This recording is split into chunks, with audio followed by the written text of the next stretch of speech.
Thanks, Jesse Rogers. There elsewhere in Nairobi County, traders at Gikomba market accounting losses after an early morning fire razed down their property. Several structures at the cereals and mitumba sections of the market have been destroyed by the inferno. Reports indicate the fire started at around 2 a.m. on Thursday. So far, no casualties have been reported, but property whose value could not be immediately established has been lost. Earlier this year, another fire was reported at the market with property of unknown value destroyed, and City Hall has commenced investigations into the matter.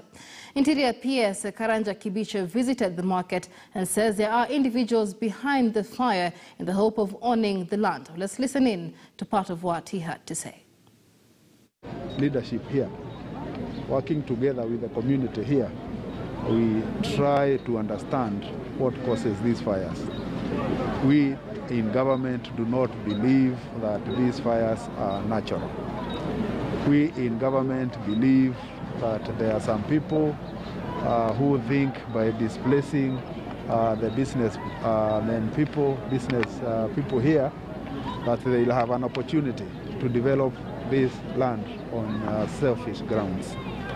And we are here to give a reassurance to our people that no matter what they try, we are putting up a new market.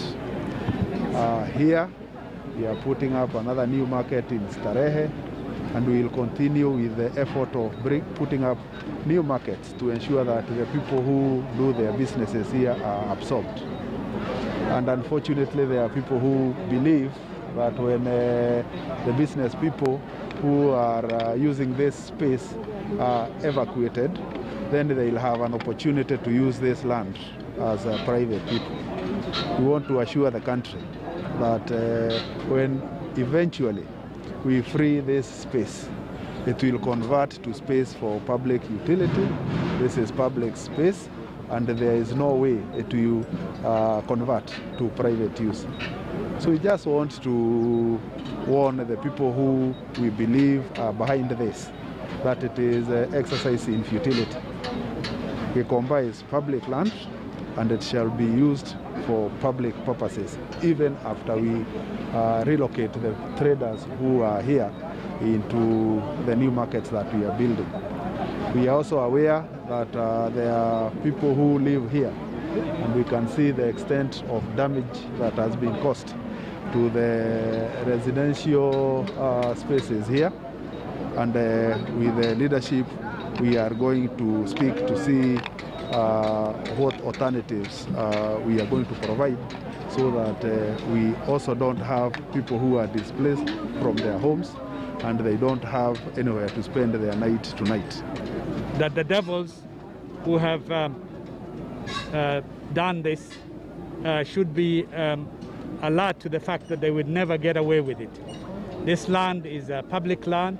Gikomba market is going to be here for a long time. It is here permanently.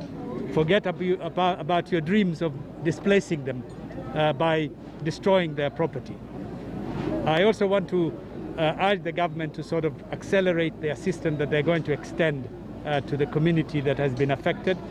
Gikomba is an important economic hub in Nairobi, in Kenya. It employs thousands of people. Our economy and our well-being, particularly at this difficult time of COVID, depends on people working hard, earning an honest living out of here, out of Gikomba.